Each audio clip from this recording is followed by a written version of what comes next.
તો મિત્રો આ જુઓ આ એક નવા જ પ્રકારનું ફળ છે, એને કહેવાય પીનટ બટર ફ્રૂટ. આ બધા લીલા લીલા છે તે હજુ કાચા છે, આ લાલ છે તે પાકી ગયેલા છે. તો મિત્રો જુઓ કેટલા બધા અહીંયા ફ્રૂટ લાગેલા છે, પીનટ બટર ફ્રૂટ. હજુ લાલ લાલ છે, બધા પાકી ગયેલા છે. આ ઝાડ આપણી તરફ ઓછા જોવા મળે, પણ નર્સરીમાં મળી જાય તો નવા નવા પ્રકારના ઝાડ અમે રોપીએ.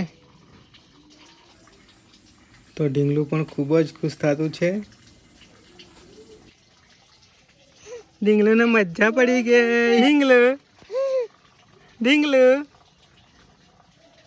જો આ પીનટ બટર ફ્રૂટનું ઝાડ ઢીંગલું. આ જો ઢીંગલું, આને છે ને પીનટ બટર ફ્રૂટ કહેવાય.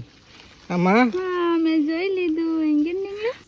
તો મિત્રો આ પીનટ બટર ફ્રૂટ આ જે ઝાડ છે તે મધ્ય અને સાઉથ અમેરિકામાં એનું મૂળ મનાય છે, પણ હવે આપણા ભારતમાં પણ આ ઝાડ જોવા મળે છે.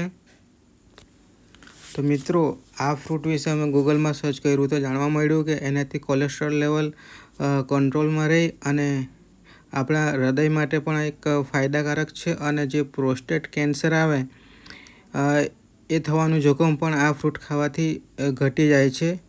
તો તમે ગૂગલ પર ચેક કરી શકો છો આ માહિતી.